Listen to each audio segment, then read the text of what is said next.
Hello friend, welcome back to the new vlog. આજના નવા વ્લોગમાં તમારા સૌનું સ્વાગત છે. તો આજે છે ગણપતિ સ્થાપના. આજે છે ભાદર સુદ ચોથ. તો આજે આપણે ગણપતિનું સ્થાપન કરવાનું છે. તો અહીંયા જો બધું આપણે રેડી કરી નાખ્યું છે અને હવે ગણપતિની આપણે સ્થાપના કરીશું. તો જો ઘઉંની ઢુંગળી પેલા લાલ કલરનું કાપડ પાથરી દીધું. જય ગણપતિ બાપા. જય ગણપતિ બાપા. લખના ધણી લખ લેજો, લાભ દેજો. વક્રકુંડ મહાકાય સૂર્યકોટિ નિવિઘ્ન કુર્મે દેવ સર્વકાય ઈશુ સર્વદા. ગણપતિનો કલર આપણે જ્યારે ગારાના હતા ને ત્યારે એકદમ કાળા લાગતા હતા, હવે ધોળા જેવા થઈ જાય ગણપતિ. સિમેન્ટ આવી ને સિમેન્ટનો થોડીક નાખીને એટલે આટલા સફેદ. હા.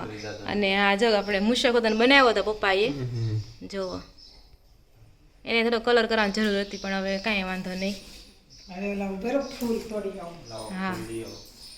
અને સ્વામિનારાયણ ભગવાનનું ઘનશ્યામ મહારાજનું સ્થાન થોડાક દિવસ માટે ચેન્જ થઈ ગયું છે, હવે અહીંયા રહેશે અને અમારા ગણપતિનું ધ્યાન રાખશે. હવે કાંઈ થાય નહીં 5-6 દિવસ સુધી, બરોબર ને?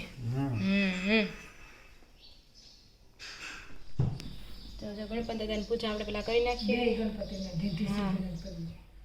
નિશકે ને આ બધને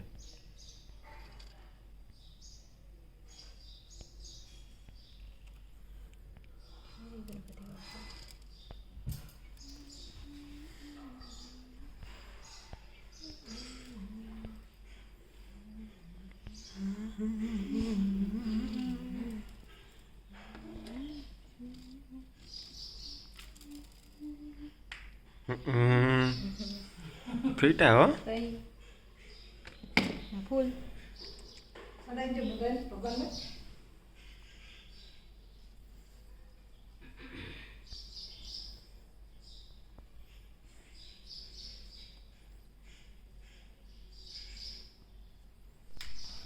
ને ટંકોરી વગાડતા રહેજો.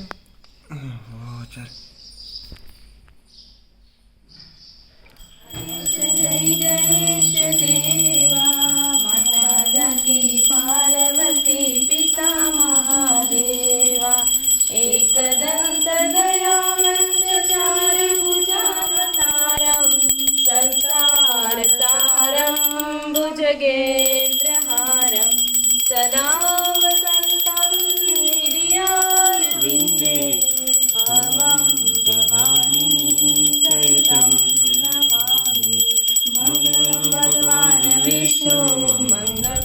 હેલો ફ્રેન્ડ, તો જો અત્યારે વાગી ગયા છે 6:30 અને આપણે સાંજે બનાવવાના છે મૈસૂર ઢોસા.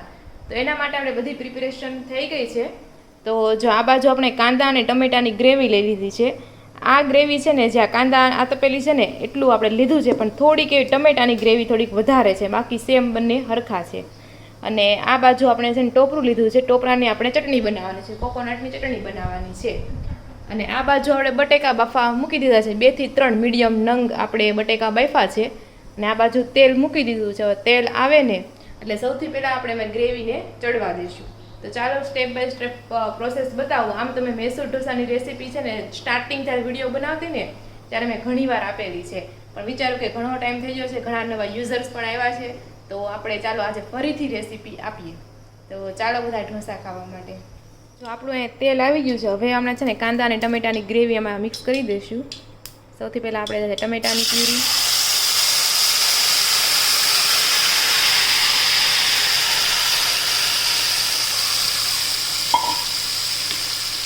અને પછી કાંદો, ડુંગળી,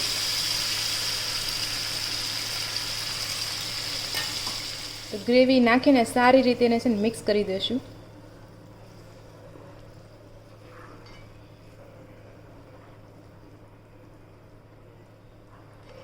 તો જો આપણી ગ્રેવી તો હજી ચડી જ રહી છે. હું છે ને બધી વસ્તુ ધીમા ગેસે તે છે ને ચડાવું છું, કારણ કે ધીમા ગેસે અને ઉપર ઢાકેલું હોય ને વરાળથી જે શાક બને ને બહુ જ મસ્ત બને.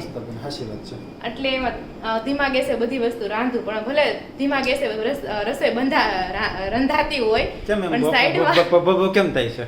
સાઈડમાં બીજું કામ આપણે ચાલુ થઈ જ ગયું. સાઈડમાં મેં કેટલું કામ કરી નાખ્યું. જો અહીંયા આપણે ચટણી બનાવવાની છે કોકોનટની, તો કોકોનટ કટ કરી નાખ્યા, ધાણા કટ કરી નાખ્યા, લીંબુ આ બધું લઈ લીધું, રેડી કરી નાખ્યું. પછી આપણે શાક બની જાય ધાણા નાખવા પડશે ગાર્નિશિંગ માટે, તો એને કટ કરીને રાખી દીધા. ભલે એમ થાય ધીમા ગેસે ચડે એટલે કાંઈ વાર લાગે એવું ન હોય. પણ પેરેલલ કામ ચાલતા હોય એમ. મિરેકલ તો જો રોનક પણ ઓફિસથી આવી ગયા છે અને કાળી કોથળીમાં ઘણું બધું લઈને આવ્યા છે. હું લઈને આવ્યા છે ને અત્યારે ના મારે મોડું થાય છે, પછી બતાવશું. કારણ કે ઓલરેડી ઢોસા ખાયું, ઢોસા બનતા આવા છે ને બની તો જાય પણ બને એમ ખાતા જાય એટલે વાર લાગે. 8-9 વાગી જાય તો સારું છે પપ્પા થોડાક વહેલા આવે છે એટલે થોડાક વહેલા નવરા થાય. નકર તો કેટલા 9-9:30 વાગી જતા ઢોસામાં. તો પપ્પા નકર ઓલરેડી 8:30 વાગે એટલા 8:30 વાગે આવતા એમ. એટલે એવું છે. તો જો અહીંયા આપણે ચડી તો ગયું છે, કોકોનટની ચટણી બનાવવાની છે. નાળિયેર આપણે લઈ લીધું છે, શ્રીફળ, ધાણા લઈ લીધા, આદુ મરચી અને લીંબુ અને ધાણા જીરું અને મીઠું લઈ લીધું છે. થોડીક થિકનેસ માટે તમે ચણાને દાળ પણ નાખી શકો, પણ અત્યારે હું નથી નાખતી, મને પતલી જ ગમે છે એટલે. અને પછી આ ચટણી બની જાય ને પછી વઘારે એવું નહીં કરવું, એમને પ્લેન મજા આવે ખાવાની ચટણી. તમને ઓરિજિનલ તમે ટેસ્ટ કરો ને વઘારવાળી ભાવે એમ? ઓરિજિનલ જે કહું ને હા, સાઉથની ઓરિજિનલ. સાઉથની ઓરિજિનલ હોય ને, આપણે જ ગયા હતા ને એમાં વઘાર લાગતો તને કાલે પ્લેન હતી. હા, નકર મોસ્ટ ઓફ ઘણી વાર વઘારેલી જ હોય. આપણે જીજે ફાઈમાં એમ જાવી જોઈએ તો ત્યાં વઘારેલી જ આપે છે. ઓરિજિનલ ટેસ્ટ ની વાત કરું. ઓરિજિનલ ટેસ્ટ જે હોય ને એ મોસ્ટ ઓફ ઓઇલ હોય. હા, અને જો અમે સંભાર પણ બનાવતા નથી કારણ કે મને સંભાર ભાવે નહીં ને, એટલે મને જે વસ્તુ ન ભાવતી હોય ને મને બનાવવાની બહુ ઈચ્છા થાય નહીં. અને સંભારમાં કોઈ ટ્રાય કર્યો જ નથી કે રીતના બનાવવા. કારણ કે મારા ઘરે ત્યાં છે ને કોઈ એટલે કોઈ સંભાર ખાય નહીં, પણ અહીંયા છે ને કોઈ સંભાર વગર હાલતું નથી. સાંભાર તો જો ઈડલી આરે સાંભાર જોઈએ ને અમારે સાંભાર એટલે હું વિચારે બધા ખબર છે દાળ તો રોજ ખાતા જ હોય એમ વિચારવી અમે તો, એટલે સાંભાર એમ ન ખાવી. અને તમે અહીં સાંભાર ખાવ ગરમ કરવો જોઈએ પેલા લોકો ટાટો આપ્યો છે એમ છે કીધું છે. કાંઈ નહીં, ગરમ કરી નાખશું તો ખાવાનો ટાઈમ થાય ને ત્યારે. તો એવું છે. તો કોને મારી જેમ સંભાર નથી ભાવતો કોમેન્ટ કરી દે. નથી ભાવતો મેં કીધું અચ્છા નથી ભાવતો. તો હાથ ઊંચો કર્યો. તો ચાલો આપણે હવે કન્ટિન્યુ કરીએ. ચટણી બનાવવાની છે. ચાલો બધું મિક્સ કરીને ગ્રાઇન્ડ કરી દો. ઇન્ગ્રેડિયન્ટ્સ ખબર પડી ગઈ છે, થોડુંક પાણી નાખશું. ચાલો, અને આજે તમને પ્રોપર રેસીપી આપશું કે અમે રવા અને ચણાના રવા ઢોસા બનાવીએ છીએ, એનું કેવી રીતના માપ હોય છે એ રીતના. શું નહીં તમે પછી આવજો નીચે બ્લોગ લેવા એમ. તો ચાલો આપણે કન્ટિન્યુ કરીએ. ત્યારે રોનક આવી જાય ફ્રેશ થઈને. તો જો આપણી ગ્રેવી છે ને એકદમ ચડી ગઈ છે. એમાં જો સાઈડમાં તેલ પણ નીકળી ગયું છે. તેલ નીકળી જાય એટલે સમજવાનું આપણી ગ્રેવી છે તો ચડી ગઈ છે. હવે એમાં છે આપણે સ્વાદ અનુસાર મીઠું નાખી દઈશું. અને પછી એમાં આપણે જશે મરચી પાવડર. જેવું તમે તીખું ખાતા હોય એ પ્રમાણે મીઠું ને ચટણી નાખવાનું. તેલ હોય ત્યાં નાખવાનું એટલે થોડુંક છે લાલ શાક બને. અને તમારે લાલ શાક બનાવવું હોય ને તો બીટનો કટકો જ નાખી દેવાનો. તમે મોળું ખાતા હોય તો લાલ શાક બનાવવું છે. એવું લાલ કલર ને ક્યાં મોં છે? મોં હોય મહેમાન હોય ત્યારે ફીકું વાસ ન હાલે કે નહીં, ત્યારે લાલ કલર જોઈએ. સમજાણું? ઘરે એટલે હોય તો કાશ્મીરી મરચું આપણે રાખીએ છીએ. ઘરે હોય ને તો હાલે, એમ નહીં, કલર નો હોય તો શું વાંધો? કાંઈ વાંધો નો નહીં. સારું લાગે, મહેમાન હમાન નો સારું લાગે. હા તો તમે એમ ઘરમાં કે ખાઓ ને તો હાલે. મહેમાન તે સારું ન લાગે. રાધિકા એમ જ તમને નથી કહી છે. મહેમાન મહેમાન હોય તો હોય, કલર એમ થોડો નહીં. સારો જોઈને શાકનો. મહેમાને અત્યારે અઘરા થઈ જાય. એક તો જો આપણું ખાઈ જવું ને એમાં પાછા વાંધા કરીને લાલ ચલણ નું શાક નહોતું એમ. વાંધો છે ને, આ કહેતા મહેમાનને જમવા જ ન બોલાવે. એવું ન બોલાય. મહેમાન તો જમવા આવે જ ને. જમવા તો અરે જમવા આવે ને વાંધો તમારે નહીં. ઘરે મહેમાન નો હતી કોણ આવે? અરે એમ વાત નથી, હા, ઈ જ છે હાસું, હો ને? એમ વાત નથી. મહેમાન આવે ને વાંધો ને, પણ અમુક મહેમાન એવા હોય પાછા આપણું કઈ ખાઈને ખોદીને જાય એવા હોય. એ બધાય થોડા હોય હરખા. કાંઈ નહીં, આપણે રીતે કરી નાખવાનું. કલર નાખીને પછી તમને કોઈ મહેમાન કહે તો મને કહે. કાંઈ નહીં, ચાલો તો હું છું ક્યાં પૂછ્યું કામકાજ. કાંઈ નહીં, બસ જ છે જેવું આપણે આદુ નાખી દીધું છે એમાં. હમ હવે બટેકા છે આ બાફેલા ઈ નાખવાના. ઓકે. આ બાજુ આપણી કોકોનટ રેડી થઈ ગઈ ચટણી. હલાવવાનું બાકી છે હજી. તો વાંધો નહીં. હા સરસ લ્યો. આપણી ગ્રેવીઓ ચડી ગઈ છે. હવે એમાં છે ને આપણે બટેકું છે ને મેશ કરીને નાખી દેવાનું. 2 થી 3 મીડિયમ લીધા હતા નાના નાના. અને જરૂર પ્રમાણે તમારે નાખવાના. જો બટેકું વધી જાય ને તો થોડીક વધારે સફેદ દેખાય ને બધું પાણી સૂચી લે. એવું લાગે દેખાતું બટેકું રાખવાનું પછી નાખવાનું મિક્સ કરી.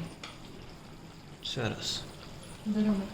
મેસરની મદદથી છે ને એકદમ મિક્સ કરી દેવાનું છે. બટેકું દેખાવું ન જોઈએ. હા એટલે ખબર પડી જાય કે ભાઈ મૈસૂર નથી, આ બટેકાનું શાક છે. ના ના એમ ન કરવું પડે. એવું હોય. હમ. સરસ. થોડુંક આમાં પાણી નાખી દેશું. હમ તો જો થોડુંક લિક્વિડ ફોર્મમાં થાય ને ઓલું હાવ એકદમ ભેગું હતું લિક્વિડ ફોર્મ માટે આપણે છે ને થોડુંક હવે નાખવું પડશે પાણી. તો પાણી નાખી દેવાનું. પેલા લોકો મૈસૂર બનાવતા ને બહુ પહેલા હું નાની હતી કોઈને ખબર ન પડતી મૈસૂરની રેસીપી, કારણ કે યુટ્યુબ બી પેલા હતું નહીં એ બધા શું કે ખબર કે આમાં રીંગણા નાખવાના હોય, કોબી ને ગાજર ને બધું નાખે એમ. પણ પછી ખબર પડી યુટ્યુબ આવ્યું એટલે પછી બધી રેસીપી આવવા મળી. પછી ખબર પડી કે મૈસૂરમાં તો કાંઈ ન જોઈએ, ખાલી બટેકા, ટમેટા અને કાંદા 3 વસ્તુ જ જોઈએ. અને તોય તમે નાખી શકો. તમારે નાખવું હોય ને તો ગાજર નાખી શકો, કેપ્સિકમ નાખી શકો. ન નાખો તો હાલે. આજે આપણે હું દર વખતે નાખું છું પણ આજે આપણે નથી નાખ્યું. બાકી હું દર વખતે રાધિકા, અમે ત્યાં આપણે ઢોસા ખાવા ગયા હોય ને તો મને એમ જ હતું કે ભાઈ પાવભાજી ની ભાજી કરતા છે ને ઈ જ ભાજી એમાં આવશે. પણ અને તે બેનો લીલું સ્વાદ બધું એમ. હા મને એમ જ હતું. બેનો સ્વાદ એટલે જ ખરાય ને, નકર તો પાવભાજીની ભાજી ન લાગે એમ. તો જે આવી રીતના મસ્ત થઈ ગઈ છે જો એકદમ. સરસ લે. અને તમને એવું લાગે પાછળથી તેલ ઘટે એમ છે, તેલ ઉપર દેખાતું નથી, તો તમે ઉપરથી તેલ પણ નાખી શકો છો. તો જો આપણું મૈસૂર હવે એકદમ રેડી થઈ ગયું છે. તમે કન્સિસ્ટન્સી જુઓ જે આવી છે. ને હજી ઘડી ખાવાનું ટાણું થાય ને હજી થોડુંક થીક થઈ જાય એટલે એ પ્રમાણે રાખવાનું. ને એમાં આપણે નાખશું મૈસૂર મસાલા, મૈસૂરનું મસાલા નાખી દઈશું આપણે 1-2 ચમચી જેટલો નાખવાનો. પછી તમે ટેસ્ટ કરીને નાખી શકો છો. તો બસ હવે આપણું મૈસૂર એકદમ રેડી થઈ ગયું છે. હવે આપણે એમાં નાખી દઈશું ગાર્નિશિંગ માટે ધાણા. Most important. ધાણા વધારે જ નાખ્યા છે. ધાણા હારા એક માટે આપણે છે ને રવાનું બેટર બનાવીએ છીએ. એના માટે આપણે છે ને 500 ગ્રામ રવો લઈ લીધો છે. અમે અહીંયા ઓમ બોમ છે કે ઓમનો રવો એવો લીધો છે. તમે કોઈ પણ લઈ શકો રવો. આવે એક આવે છે. હા, એ ગમે તમે રવો લઈ શકો. પછી બ્લેન્ડર ફેરવવાનું જોઈએ એટલે ઝીણો થઈ જાય. 500 ગ્રામ રવો લીધો છે ને હવે એમાં ચણાનો લોટ નાખવાનો છે. તો એમાં જોઈએ કેટલા ચમચા નાખે છે મમ્મી. ચણાનો લોટ લેવાનો છે તો એટલા ઉભા રહો બતાવો. ચમચો બતાવો. ચમચો. તો જો એટલો ચમચાનો છે ને 3 ચમચા નાખવાના છે. મોટા મોટા ચમચા ભરી લેવાના, જેટલો ભરાય એટલો. 3 ચમચો છે આપણે. હા, આવડો ચમચો છે. થોડોક નાખો તો નાખીએ પછી. હા, તો 3 ચમચા આપણે ચણાનો લોટ લેવાનો અને મિક્સ કરી દેશું અને પાણી નાખીને બ્લેન્ડર, હા મીઠું અને બ્લેન્ડર ફેરવી દેશું. તો આ હતું માપ. 500 ગ્રામ રવામાં 3 ચમચા ચણાનો લોટ, સ્વાદ અનુસાર મીઠું. એમાં આપણે છે ને પાણી નાખી દેવાનું છે. હવે બેટર બની જાય ને કેવી થિકનેસ વાળું બને છે એને બતાવીએ. અને આમાં હવે ફેરવી દઈશું બ્લેન્ડર. હા, આ તો આપણે આવું લઈ આવ્યા હતા બધું એટલે ઢોસા કર્યા. નકર અત્યારે તો સોચ ને શું ખાવાનું હોય? અત્યારે દાળ ભાત શાક રોટલી અને રવો કરવાનો હોય. ઠીક. અત્યારે સોચ ને બધાને ઈ ખાવા દેવાનું હોય. આ તો આપણે ઘર મેળા કરી છે એટલે આપણે આવું બનાવીએ છીએ. અત્યારે તો હાસુ ધરાઈને ઈ ખાઈ લેવાનું હોય. બરોબર. પણ એમ નહીં, તમે શાક રોટલી ને રવો બનાવે તો કોઈ ધરાઈને ન ખાય. તમે નો ખાવ હવે તો થાય ને પછી તમે નો ખાવ, મોટા તો ખાય ને. નકર અમાર જવાના 3 દિનનો ઉપવાસ થાય. તો સોજ 500 ને 60 ના દિવસે ઠેક બપોરે તો એમાં લાડવા બનાવે. લાડવા તો ફરજિયાત લાડવા જ હોય. નહીં, આ તો વાત છે એમ. અત્યારે હવે કોઈ ભાવે નહીં કે નહીં એટલે. પેલા તો હું હતું કઈ તમારે જેવા પાસે કરવા ન જતા. મોટી ઉંમરના હોય ને નિવૃત્ત માણસો એ પાસે કરવા આવતા છે ગામડે. આપણે કેમ કે આપણે ઘેર પાછમ હોય તો મોટા વડીલ હોય ને ઈ પાછમ કરવા આવતા. કેમ કે નાના ને તો તંગી રહેવું પહોંચ પડે ને, કામ ધંધા હોય એટલે. આજ બપોર પછી મહેમાન આવે, આ સાંજે જમાડવાના, કાલ 2 ટાણા ફરાળ કરાવવાનું, સવારમાં દૂધ પાવાનું. જે મહેમાન બધા આવ્યા હોય ને એને બપોરે ફરાળ કરવાનું, સાંજે પાછું ફરાળ કરાવવાનું. અને બીજે સઠ ને દી 10-11 વાગે પાણા કરીને પછી બપોર કેડે મહેમાન છૂટા થતા. એટલે તમારે જેવાને તો આવું પહોંચ પડે નહીં નાના, એટલે તમારે ક્યાંથી રવા ખાવા હોય એટલે. હા, એવું હતું. આજનું છે ને ફરીથી ટાઇટલ મારું છે ને આ આજ તો ચોખ્ખું નામ લખી નૈના માસીનો ભાણો ઊંઝે આખો ફરીથી દબો. હા હા, કારણ કે ટાઇટલ મારું છે કે આ તારા લીધે આજ અમે ઢોસા નહોતા ખાવા તો પરાણે ખાવા. અમે તો કાલ ખાઈને જ આવ્યા હતા. નકર કા અમારા હસોડા ઢોસા નથી તાર લીધે આજ અમે ખાવા પડે છે. હવે તું જો તારો દબો કેટલો આવે. ખાઈ ગયા મેં રાધિકા કીધું ઓલો ન ખાવાનો. પછી મેં કીધું બનાવી નાખું. પછી હું હવે હવે બનાવી નાખી. અને એવા નૈના માસી ભાણીઓ છે. નૈના માસી ગયા છે પાસમ કરવા. મારા બાપુજી. હા, મમ્મીના બાપુજીની પાસમ કરવા ગયા છે. મમ્મી તો ન જોઈ શક્યા કારણ કે એને સાસુમાં પાછા એની સાસુમાની પાસમ આવે. હા, એટલે નૈના માસી ત્યાં ગયા છે વાંડળિયા. એટલે ભાણીઓ અહીંયા હતો એટલે એ આવવાનો હતો. કીધું અમે આવશું એમ. પણ ઈ કાંઈ આવ્યો નહીં ને તોય પાર્ટી ઢોસા ફરી બનાવ્યા હા પાર્ટી ફરી ઈ પાર્ટી ફરી જ જાય છે હવે આ ઈ પાર્ટી પર વિશ્વાસ કરવાનો થતો જ નથી એટલે જ પાછા કીધું. એ મમ્મી હું કહે છે હા. તમે આવશો ને તો હું શનિ રવિ જાય નહીં હવે કાંઈ ઢોસા બનાવવા થતા હવે નથી તો શોખી જ વાત હવે કદાચ આવે ને તોય નથી બનાવવાનું હા હવે કાંઈ બનાવવા નથી થતા તમારે કદાચ તું વિડીયો જોતો હોય ને તો જોઈ લેજે હવે કદાચ આવી તોય ભલે ન આવી તોય ભલે ઢોસા તો બનવાના નથી હા તમારે અમને ખાવા લઈ જાય હા બસ તો જો અહીંયા આવે છે ને બ્લેન્ડર ફરે છે ચાલો ચાલો ઢોસા બનવાનું ચાલુ થઈ ગયું છે હા. અને રોનકે તો જમી લીધું છે અને પપ્પા અને મમ્મી જમે છે તો પૂછો તો ક્યાં બન્યા એમાં ક્યાંક કોઈ ના પાડે એમ છે ને એમાં પાછું કોણ બે બેઠું છે એ તો તું જો કદાચ નહીં હારા બનાવે તો તને એમ કહે કે ભાઈ આમાં આ ઘટે છે આ તો તમે કહો બીજું તમે તો કાંઈ અડધો ને ભૂલ મેં તો કાંઈ કાઢી નથી રેડી જ છે હા એને ખાધા ને એને પૂછ લે કેવા બને એમ પૂછ. હા. રેડી જ છે ભાઈ કહું Ready છું છે ને? હમ તો ચાલો જો આપણે આ બેટર બની ગયું છે આપણે તો હારા ઢોસા લાગે છે હમ. એને પૂછ લે. એટલે વારંવાર ઘણી વાર બનાવી છે વી હાલો એ રાબડું પડ્યું એ ગોળ ગોળ ફેર્યું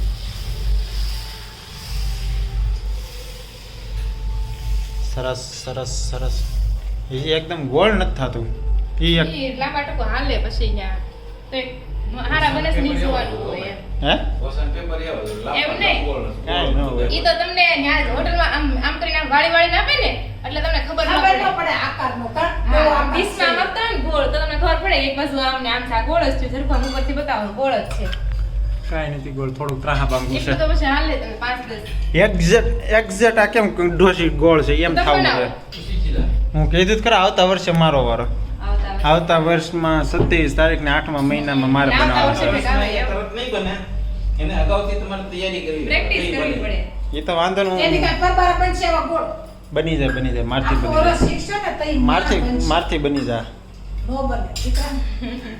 કાંઈ એના છેલ્લે બનાવશે એક ખબર કેવું બનાવે છે બીજું હું હમ, હમ. તો ફૂલ ગેસ આપણે કરી દીધો છે એની ઉપર આપણે છે ને ચટણી લગાવી દીધી છે એટલે નકર જો એમને લુકું ખાવું હોય ને આપણે તો હા. એમને થોડું તીખું લાગે મોડું ન લાગે એટલે ઓકે તો એવું રેડી થઈ ગયું છે ને ઓટોમેટિક ચારે બાજુથી છે ને એ ઉપસી જ જાય હમ એ કડકડી છે તો કડકડ અવાજ આવે વાહ તો આપણા ઢોસા એકદમ અમારા રેડી બાજુમાં આવ્યું હોય કડકડું રોનક. છે તો કોણ ઈ દર વખતે એમ જ થાય છે નિયમ છે પેલું કોઈ બેન મળ્યા હાર દે પહેલા એ વાંચી જ થાય થાય વાર લાગે જ આપણે શું કહેવાય ઓલું લોટ રીધમ બે રીધમ હા હોય ને, એ પ્રમાણે એમ થાય સેટ ન થાય. સેટ ન થયું હોય એમ હમ તો ચાલો આપણે ઢોસા બનાવી અને ખાઈ લેવી ચાલો હા. રેસું એકદમ રેડી થઈ ગયું છે આપણું હવે તો પપ્પા બનાવશે.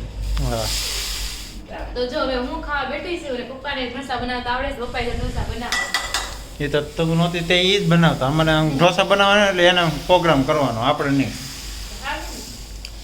ને પેપર બધામાં એને જ આવડતા અમને કોઈ નહોતા આવડતા જો ના પેપર બીનું કેવું કડક બીનું મસ્ત પપ્પાનું સારું બને છે હમ એ બધા શીખ્યા. એમાંથી જ અમે શીખ્યા ચાલો ખાઈ લો તમે ભાઈ પપ્પાનું બતાવો કેવું મસ્ત બને છે એ તો બની ગયું છે મસ્ત ગોળ બની ગયું પત્ર. આ પેપર મસ્ત બન્યું છે કડક એકદમ ક્યાં થયું? બે આ ઘડીએ જ લાગે ઘડીમાં. આગા વહી ગયા તું હા, આ પેપર મસ્ત બની લ્યો હાલો હવે મારે પાછું ખાવા બેહવાનું છે આ પેપર ટોપલી ના લઈ લેવાય. મસ્ત બને છે ખાઈ હવે વાગી ગયા છે 8:45 અને આપણે ઢોસા ખાઈને એકદમ ફ્રી થઈ ગયા છે મજા આવી ગયા છે ઢોસા ખાવાની મજા આવી ગઈ ને કેમ જીવ મજામાં તો ખાલી તમને નકરું ઢોસા તમને મજા આવી ગઈ ને સંજયભાઈ ઢોસા ખાઈને જો એના નહોતા હમણાં ખાધા એટલે જ ને આગળ મમ્મીનો કીધું એને તો કીધું ના ખાવા હતા તો મમ્મીને મજા આવી ગઈ કીધું ના ખાવા હતા તો ચાલો આપણે મજા આવે. મમ્મી આપણા ઘરમાં બધાને ઢોસા ભાવે જ છે બધાને ઢોસા ભાવે તો ચાલો એક ઉપર બે દિવસ થઈ ગયા એટલે ઓછા પાલો થાય તો ચાલો એક ઉખાણું પૂછું ઘરમાં એવી રસોડામાં એવું કયું વાસણ છે અથવા કેવું રસોડામાં એવી કઈ વસ્તુ છે કે જેમાં પતિ નામ આવે ખબર છે તમને પતિ રસોડાવાળાને ખબર હોય રસો કે સામગ્રી. એ રસોડામાં કયો કે સામગ્રીમાં ગમે એમાં તમે કયો ભાઈ વસ્તુ રસોડામાં હોય અને એ શબ્દ બોલો ને તેમાં પતિ આવે પતિનું નામ આવે હે હું તાજપતિ. હા ચાય પત્તી હા ઈ ચાય ચાલે. પત્તી. હા ઈ ચાલે તાજપતિ. તાજપતિ હું આ આપણું નતું વરવા પાંદડા લઈએ. છે. વગર માટે લાંબા ઓકે હા હા હા. ઠીક સાયપતિ. તો મમ્મીને તો આવડી ગયું જો આવડી ગયું મમ્મીને એ તો રસોડાવાળાને તો આવડે ને અમને ખબર હોય હમ. તો પછી તો ચાલો બીજું ઉખાણું પૂછો આ તો આવડી જ ગયું એવી કઈ વસ્તુ છે કે જેને પગ નથી હાથ નથી તે ઉપર જાય આગળ વધે અને ઉપર જાય નીચે આવે. ખબર છે? ફરીવાર બોલો. એવી કઈ વસ્તુ છે એને હાથ પગ નથી તે ઉપર જાય છે અને નીચે આવે છે? વરસાય. હે વરસાય. પડસાય તો ન આવે ને? વરસાદ કઈ રીતે આવે પવન. નહીં, પવન નીચે ઉપર એવું કઈ ન હોય ને, એ તો સારું ગમે છે. ચારે બાજુ ફરે ને. ખબર છે ને જે ભાઈ તમને? હે લિફ્ટ લિફ્ટ. એમાં થોડો એમાં ક્યાં તો પવન? એને તો કીધું એમાં હાથ પગ નથી એમ ને હા ઈ લિફ્ટે જવાબ આવીએ કે પણ આનો જવાબ લિફ્ટ નથી. મારી પાસે બેનો બીજો આન્સર છે. તો પછી એ નથી ખબર પાછું. તો ચાલો તમને કોઈને ખબર હોય ને તો જરૂરથી કોમેન્ટ કરી દેજો ને. આજે અમારી સોસાયટીમાં આવે છે ગણપતિ. હા. શેરીમાં ગણપતિ આજે 7 વાગ્યાનું સ્થાપન થવાનું. 7 તો વાગી ગયા. ન હોય તો તો થઈ 12 ગયું વાગે છે. કરશે આરતી. 12 વાગ્યા કરશે થાપણા. હજી તો આમ છે. ગયા છે, ઢોલકા જો ને. હા પાદર થઈ ગયા છે. બરોબર. તો અડધો એક દિવસ તો આમાં નામ આવે છે ગણેશ ચતુર્થી. 11 તો વાગશે પાકા. હમ. તો ચાલો આપણે આ સાથે આજનો વ્લોગ એન્ડ કરીએ છીએ ને આ છે અમારા ગણપતિ બાપા. જઈ જવો. આ વખતે એમાં થોડીક સિમેન્ટ ભેળવીને તે થોડાક ધોળા થયા છે. ગયા વખતે એકદમ કાળા હતા ગણપતિ બાપા, આ વખતે ધોળા થયા છે. તો અમારા ગણપતિ કેવા લાગ્યા તમે જરૂરથી કોમેન્ટ કરી દેજો. એવું છે સિમેન્ટનો ભાગ વધારે. એટલે એમ છે. ગારો ઓછો. તો ચાલો આ સાથે આપણે આજનો વ્લોગ અહીંયા એન્ડ કરીએ છીએ. વિડીયો ગમ્યો હોય તો લાઈક શેર સબસ્ક્રાઈબ કરી દેજો. અને કાલે અમારા બાની કાશીબાની પાંચમ છે તો કાલે તમને પાંચમનો વ્લોગ જોવા મળશે. તો વ્લોગ જોતા ભૂલતા નહીં જોવાનું. તો ચાલો ફરી મળશું કાલે નવા વ્લોગ સાથે. ત્યાંથી જય શ્રી કૃષ્ણ અને રાધે રાધે.